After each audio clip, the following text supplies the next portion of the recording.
মনোবীক্ষণ polyclinic, চিকিৎসার জগতে এক দশক। এখন এখানে সব বিষয়ে ডাক্তারবাবু একসাথে তলায়। ফোন করুন 7477999515 এই নম্বরে। ভোটে হারের পর দলীয় নেতৃত্বের বিরুদ্ধে ক্ষোভ উগরে দিয়েছিলেন, তবে ফের রাজনীতির ময়দানে ফিরেছেন দিলীপ ঘোষ। বহরমপুর বিজেপির দলীয় কর্মসূচিতে যোগ দিলেন দলীয় নেতৃত্বকে নিয়েই। বহরমপুর শহরে এবার lifestyle club, join the arena club at golden retreat. Spa, salon, swimming pool থেকে রেস্টুরেন্ট, লঞ্চ বার, জেলার একমাত্র discotheque ignition. Enjoy your quality time with golden retreat, don't miss. Lok Sabha ভোটে হারের পর বিজেপি নেতৃত্বের বিরুদ্ধে সুর চড়িয়েছিলেন। রাজনীতি থেকে দূরে সরে যাওয়ার কথাও শোনা গিয়েছিল তার মুখে। তবে ফের আস্তে আস্তে রাজনীতিতে আবার নিজের জায়গা করতে ময়দানে নেমে পড়লেন একসময়ের বিজেপির রাজ্য সভাপতি, প্রাক্তন সাংসদ দিলীপ ঘোষ। 2019 সালে মেদিনীপুর থেকে জিতে সাংসদ হয়েছিলেন দিলীপ ঘোষ।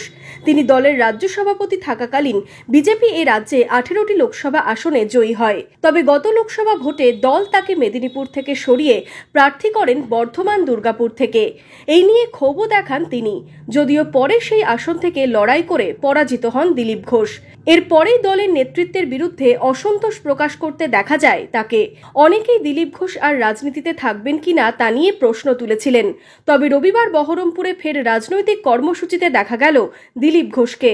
বহরমপুরের শ্যামাপ্রসাদ মুখার্জির প্রয়াণ দিবসের অনুষ্ঠানে বিজেপি নেতৃত্বের সাথে যোগ দিলেন Dilip Ghosh.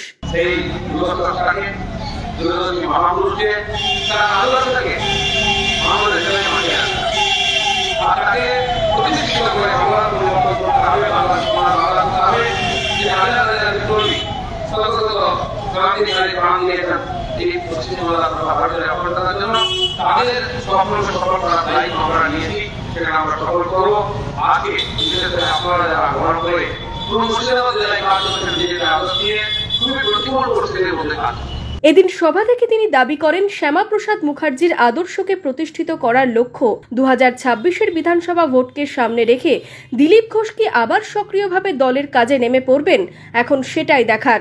Bureau report, imagine community media.